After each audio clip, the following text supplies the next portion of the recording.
before we let you go here, I do want to ask you a couple things that we lost the great Stan Lee. Oh my God, yeah. Yeah, and I saw, and if we can bring up Ron's tweet, please, because it was a quote tweet, but it was yeah. So basically, you just God bless the storytellers, but there was this amazing. You can bring up the quote itself, or just click on the Ryan Parker tweet there. Yeah, right there. So he said, zoom in there for me, boys.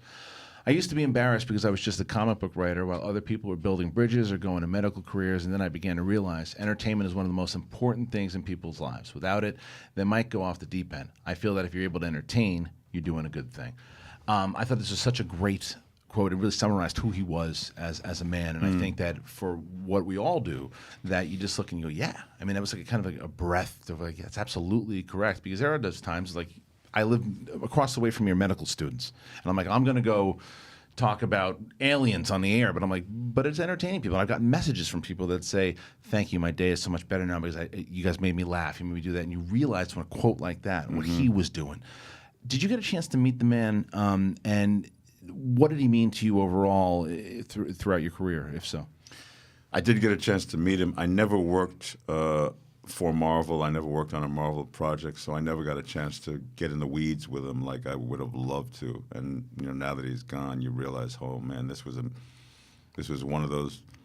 I don't have a whole lot of regrets, but there's a couple of people that I really would have given my, a finger or a fingernail anyway, to have been in the trenches with. And Stan was one of them. And I know.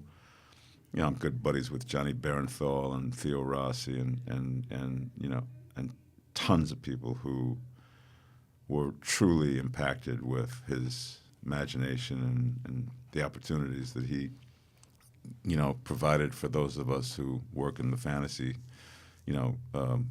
silo.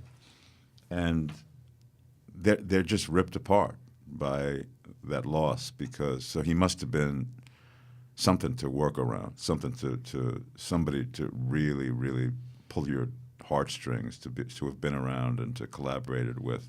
So that's a regret. Yeah. And but I can't say I knew him deeply. I saw a lot of him in the last 10 years, and we always had this warm embrace and wonderful, shared a couple of little war stories. But I would have loved to have traversed his world a little bit more fully.